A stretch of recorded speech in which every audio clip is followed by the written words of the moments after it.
Welcome back to Views. Today I've got kind of a mixed bag. On one hand, I'm starting a boat, and so you'll see the prep, and then you'll see it finished. Now today, I've got kind of an interesting situation where I'm going to be training somebody how to buff a boat. They've done this before on their own, maybe once or twice, and they recently just bought a whole bunch of products and a buffer, and hey, they have a boat. So I figured, what the heck, this was a great time for me to sit back in a lawn chair and drink a cool drink while telling somebody else what to do and how to do it. Here I'm just going around the boat making sure that if there's something to be seen, that I see it, and I make mental notes of what it is, and I start to plan the route of the boat and how I'm going to tackle it. All right, so after the non-skid has been taped off, the trim has been taped off, and all the accessories that can be pulled out have been pulled out. None of the snaps can because they were riveted in, which is brilliant. And so this is how it starts off. Now, some of you might think you should wash the boat before you start grinding on it. So I just have a quick question for anyone who has that sort of mentality. This dust and crap that's sitting on the surface, do you think this is any more aggressive than the compound, the gritty ass compound that I'm going to be using to get through the oxidized gel coat? You think that the bird crap and the dust and the pollen is somehow going to ruin your boat? You think that's going to get ground into the surface? You're insane. It doesn't happen. It might happen in a car, but then you're dealing with 6 to 10 mils of paint, and you definitely don't want to be shoving anything into that. Here we've got 20 to 30 mils of gel coat. And if done right, you only have to grind on it once or twice and then just maintain it. So any gel coat we'll be taking off of this is only gel coat that needs to come off, and any grinding that needs to be done with a gritty compound is way more aggressive than any dirt and stuff sitting on the surface of your boat. All right, is that enough talk? Do I sound angry enough? Now, I normally buff this off about cleaning the boat instead of dealing with everything with a buffer, like you absolutely can, and it's no harm. I'm going to show you a different way to approach this so that your sensitive eyes and ears can more readily accept this. So what I'm using is rust stain remover. But Lee, there's no rust on the bottom of the boat. What do you think that line is there? Is it actual metallic rust? No. It's from algae that lives in the water and takes poops in the water, and then they find a home on your boat, and then they poop, and where it sits in your boat, that's where it goes, and it's made up pretty much of rust or iron oxides. So anyway, put a little bit on a rag. You should probably wear gloves unless you're like me and you don't care, and just wipe it. And you're still seeing the color for a couple seconds. Eventually, this will just start bleaching itself out because the chemicals in this are designed to eat away at it. You can already see it starting to turn whiter where I wiped it. With more chemical and more application, this goes away. And so if you got a really bad hull with a lot of this stuff, you just wipe the whole thing down. And there's an extra step to this, is after you've applied this to the boat and it's effectively taken the rust stain out of your gel coat, you don't just go straight into compounding and waxing. This stuff has a weird chemical that sticks to the boat, and it makes it harder for waxes and compounds to get their job done if it's sitting on the surface before you get into it. That being said, you can just grind through this with a fairly aggressive compound or even a cleaner wax, although I don't suggest it for a hull. Hull is going to be in the water. You definitely want to make sure to give it the nicest anchor point possible for the wax that you put down there so that it has a chance to bond and do a little bit of protection while it's getting enjoyed and played with. Anyway, take a rag, take some rust stain remover, go around your boat, clean up that stupid line. Anytime you see a little extra staining, just put a little bit more on there. If you have a really bad stain, you can take a piece of toilet paper or a paper towel, hold it up against there, take this, wet it so that it sticks, and that way that chemical is just sitting on the surface of the boat for a while, allowing it to not dry out and actually accomplish the thing that you set it to do. All right, I'm bored of talking to you if you're bored of listening, so let's move on to some actual gel coat work. So I'm just going to run through this really quick. I'm using a detuned razor blade. You can also use a plastic razor blade to just get under the first leading edge of any of these numbers or letters. And once you get that going, you can just grab it and pull slowly away from the boat. Sometimes you need a heat gun. Sometimes they break off in little small millimeter sized pieces, and it's quite annoying. These actually were a little bit thicker decals than most, so they came up pretty much in one piece. It's kind of nice. All right. So this is after the rust stain remover, and you can see that the hull no longer has that brown orange stain. all the way down the side. There's a little bit left right in here. Obviously I haven't hit that yet, but it goes away pretty quick. The other side had it just actually a little bit more, and you can see that it's off this side over here as well. And again, you're going to want to wipe down what you covered with the rust stain remover, just because it has some salts in it that when it dries out, they crystallize on the surface. It's smaller than you can see, but it actually does exist. So before putting a wax on top of that, you're going to want to wipe that off and make sure that it's a clean surface. And even if you're compounding, I find that the compound sometimes just slides right over the top of an area that you have an excess of rust stain remover on.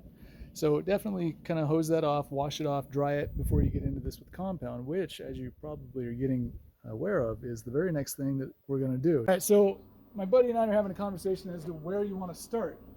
If you watch my videos very much, you know that generally I'm old and I get tired towards the end of the day. So the very last thing I want to do is make this the last thing that I do before I go home and sit in a hot tub.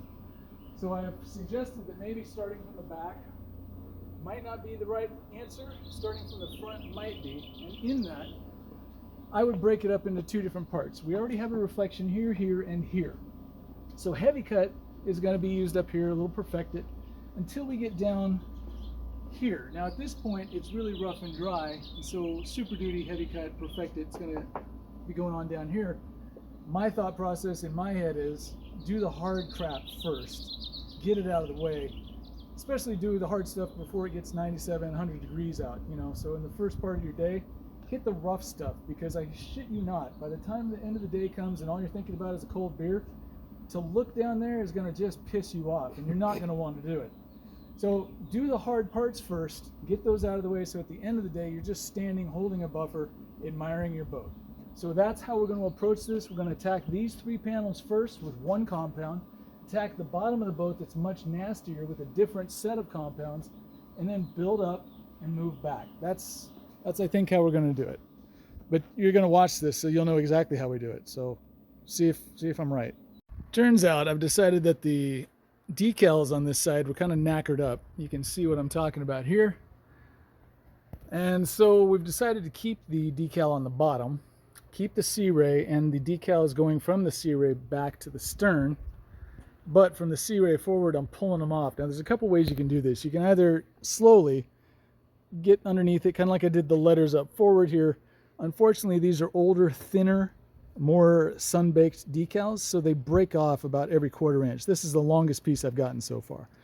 The option to using a razor blade is to use what's called an eraser wheel. These are about 40 bucks, 50 bucks, give or take, and with this, you just kind of turn it on. It's hard to do with one hand, I'm not going to lie. And when it touches the decal, it just kind of yanks it off. It's really hard to do one-handed.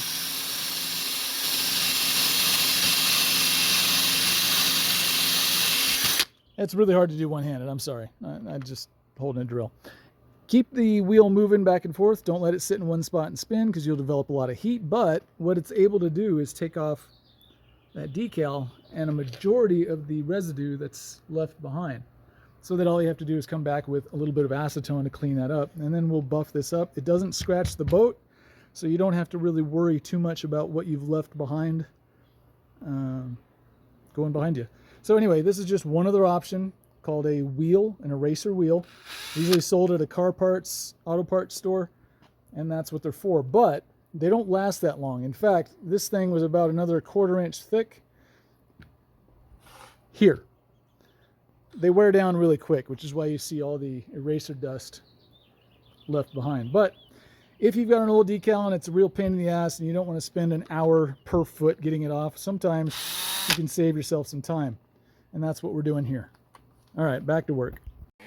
Now I see a lot of guys using a heat gun, and I have a heat gun, but sometimes they're a little hot for your application. In this particular case, all we really needed was just a hair dryer to add a little heat to the front of the decal as I pulled it off, and you'll notice that most of the adhesive is coming off. If you get it the right temperature and the right pull speed, miracles can happen. If you don't do it right, it just all turns into a really bad day. So I got really lucky on the bow section of this decal. All right, so now that that's off of the boat, it's already starting to look a little bit cleaner, right? It doesn't quite look as dated of a boat as it used to be. And I admit leaving the graphics on the back might not seem like I'm going wholeheartedly at this, but the graphics kind of encompass the gel coat. It kind of works with the boat, and as long as it's leading up to the sea ray right there in the middle, I think the rest of the boat's going to look great without any sort of decal on the side. Also, if you wanted to, you could just add another decal if you want. It's no problem. There's no rules really. You're just changing the boat and making it more acceptable to use. So the next step here is I got to clean off the glue with a little bit of acetone and a white terry cloth towel. Once that's done, you'll notice that there's not a bunch of scratches from the wheel. Next step is just to treat it like a boat, which is kind of easy to do because it's a boat. I apologize in advance for what you're going to be missing later on. I'll explain after this. And what we're going to use is a little bit of Super Duty. And no, it's not up in the front where I told you about initially. This is his basically first time using a buffer, first time using compounds, first time attacking his boat in the way that I would attack my boat. In that, I just want him to have something close up that he can see, feel, and touch, and have an easy time getting to it. So this is just the initial practice step. And from here on out, you guys probably know what's coming, but I'm just going to keep narrating it in case you don't. So go ahead and grab your buffer and your Super Duty.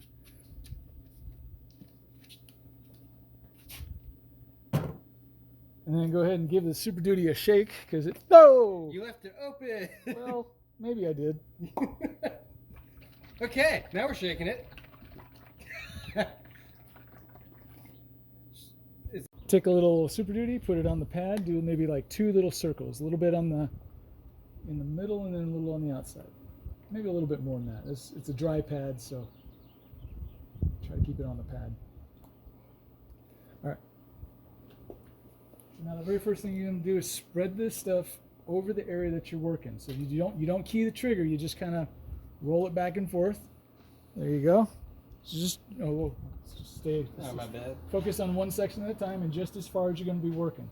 All right. All right. So now that you've got that, you're going to want to keep this nice and slow. 600 or go lower? 600. That's as low as it goes. And the wheel spins clockwise, so it goes from here to there. So you're going to want to start up here with your edge up in this corner, and you're going to want to hit, not right now, but you want to hit the trigger, hold and stabilize the buffer. It's going to spin and wobble for a little bit until you stabilize it. As soon as you stabilize it, you're going to lock the speed so that you can take your finger off the trigger, and then you're just going to walk it back and forth on this corner, kind of changing the angle, go this way, change the angle, go this way, and you're just focusing on this little 1/2 inch of a bump. Right. And that's it for right now. So go ahead and try that.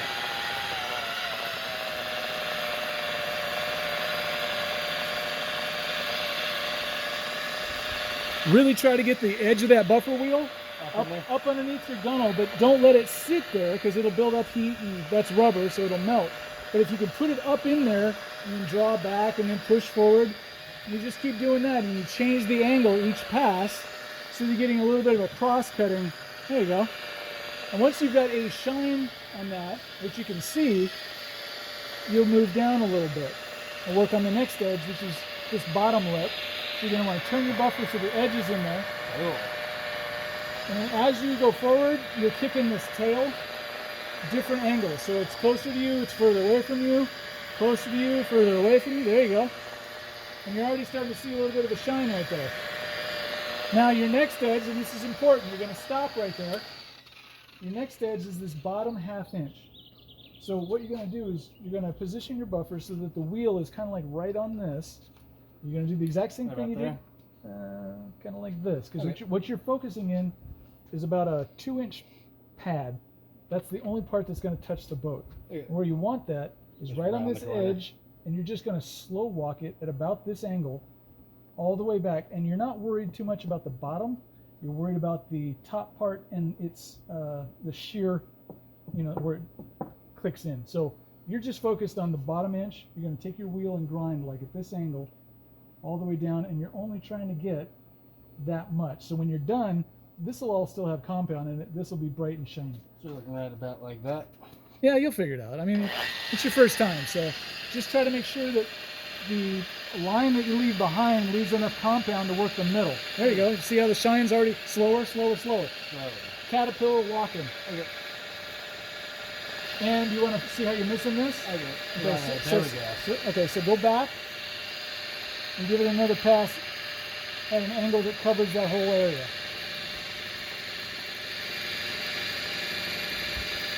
Much better.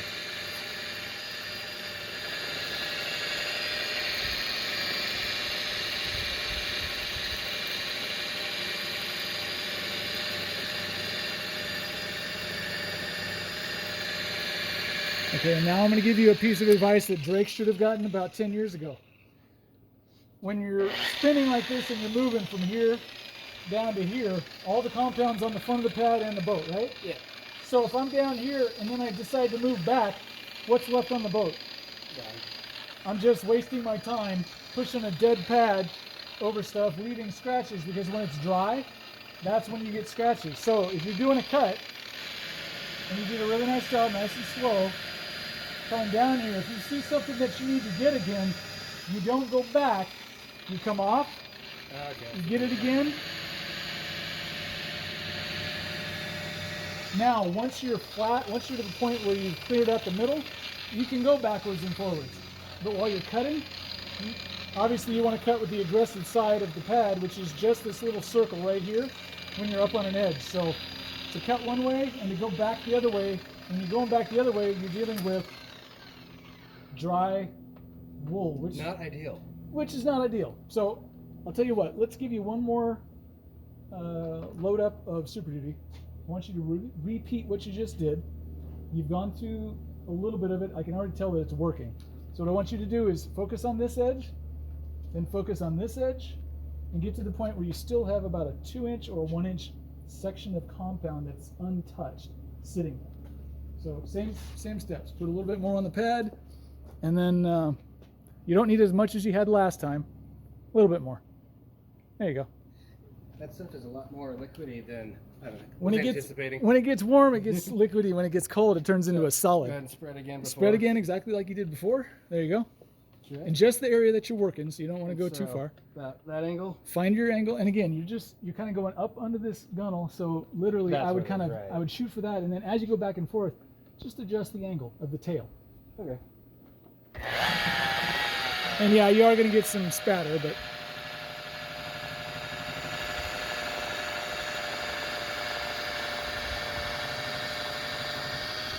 there you go.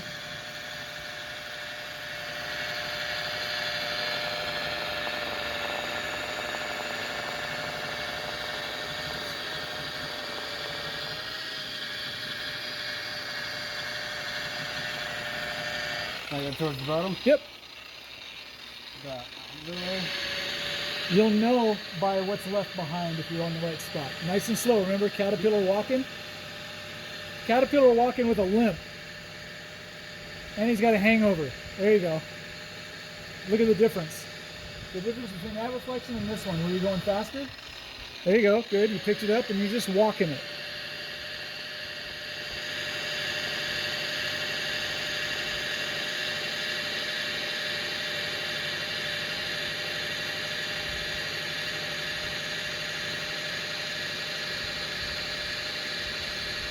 There you go. Big difference on the reflection in that bottom.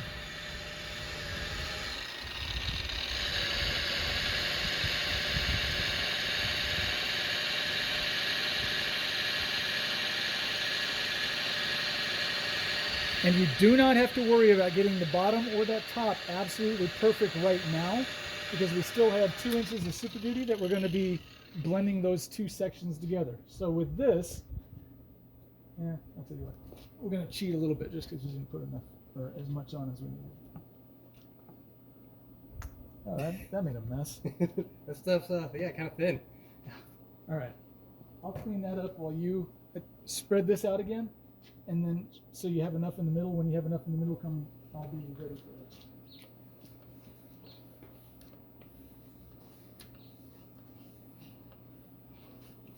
It's okay. So just focus on the edges again. Gotcha. This is all just training, so you're just learning.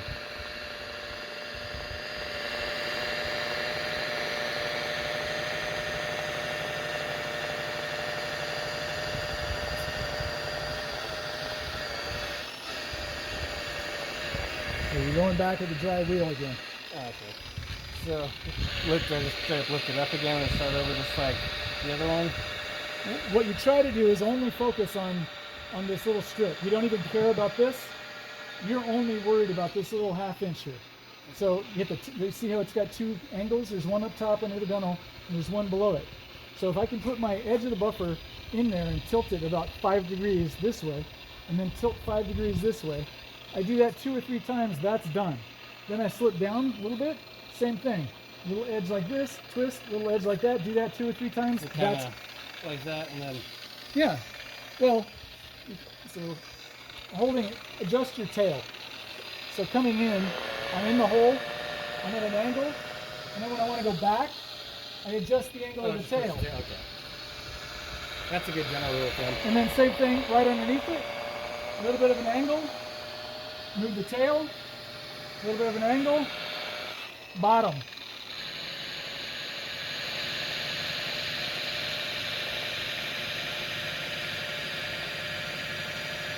And you see how there's a little 2-inch strip of compound behind me that's left that hasn't gotten touched? Yeah. So that's what we're going to use to fill or get the middle. And the middle takes what I like to call cross-cutting. So the angle differences that we were playing with here, it's the same here, but because it's a flat section, we really can't put it up on an edge to do that. So what I do is I kind of, I don't know, I'll just show you. I cut one direction.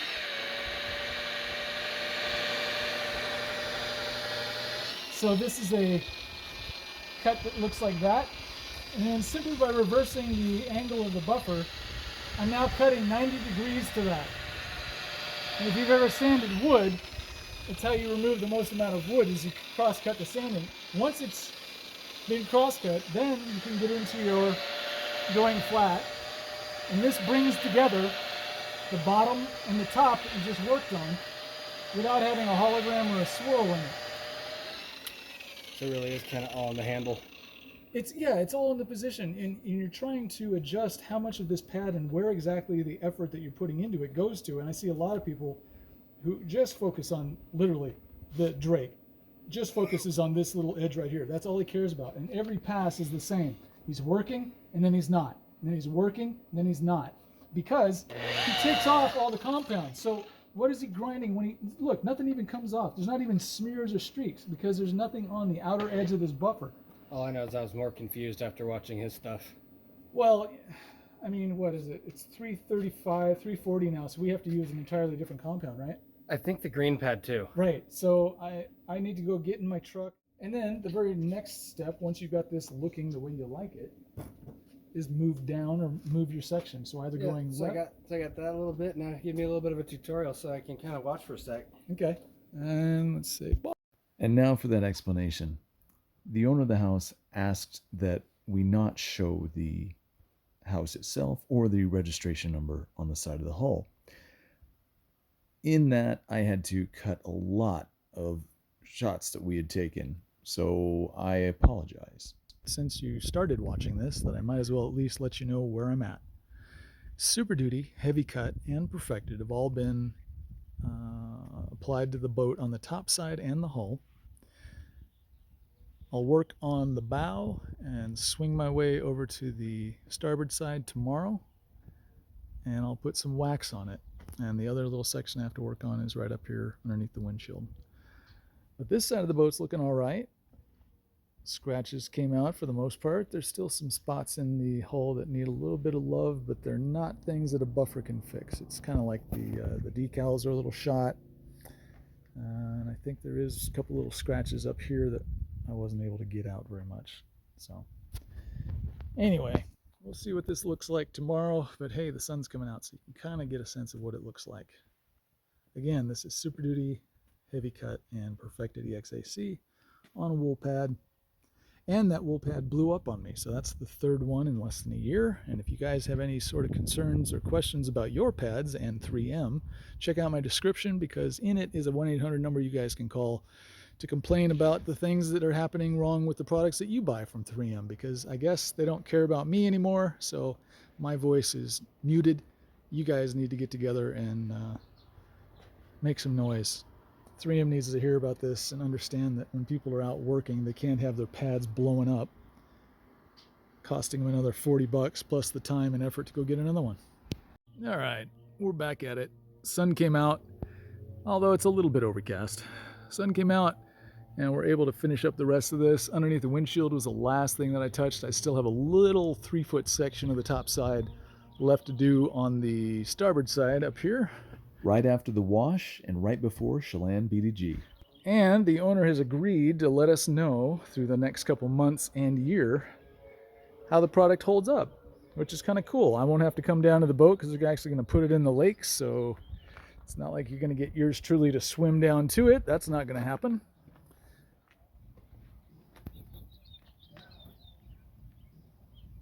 She's coming out really nice.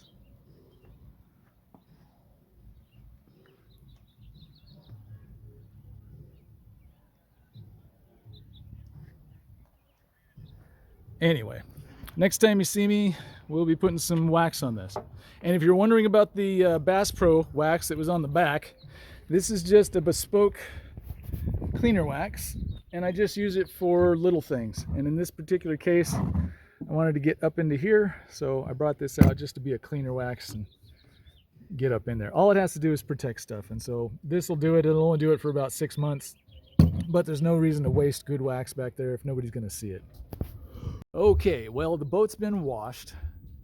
The very next thing after drying it is going to be applying the Chelan BDG, and to do that, I'm going to have somebody demonstrate, and for them, this is their first time doing this. So if there's any critiques, you just direct it at me and I'll deal with it. So one thing I'd like to point out, and I'll probably point it out again and again and again, you see the separation? The very first thing you're going to want to do with this is shake it up.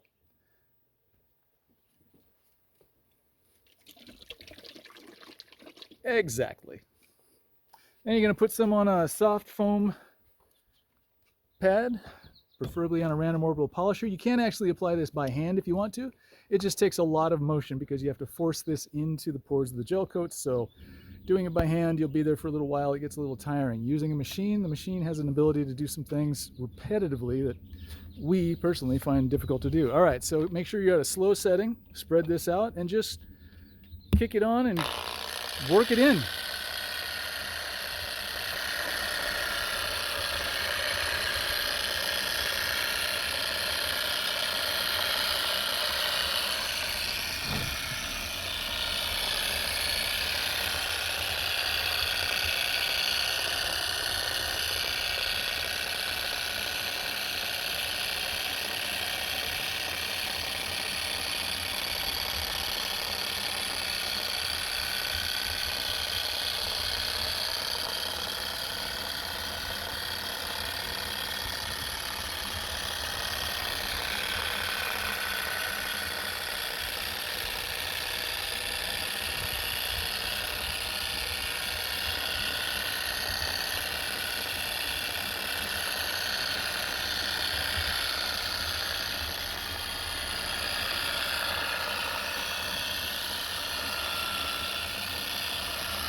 All right, so you can still see a reflection through the product that's sitting on the surface. However, if you look kind of up here, you can still see just a little bit still on the surface. That's what you want.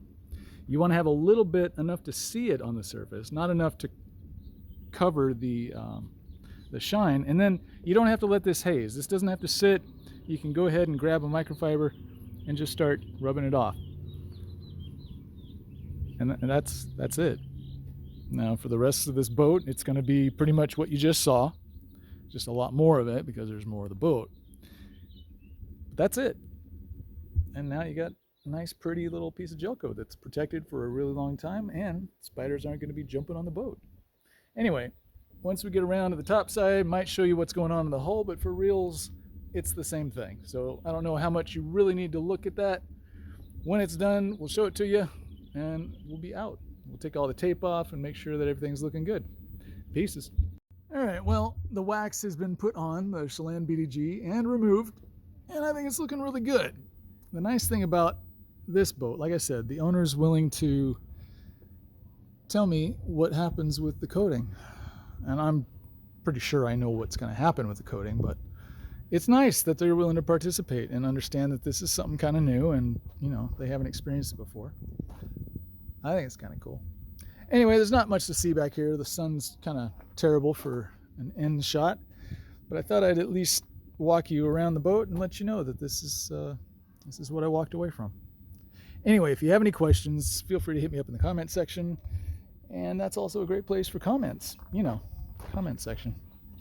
I'll see you next time. I think my very next boat is going to be exactly like this, so that'll be interesting to see 2 of them in a period of 2 days. Hey, if you like my videos and you guys want to give me a beer, I'd appreciate it. This is a cool way to do it. And I look forward to seeing you guys next time. Thanks for your time.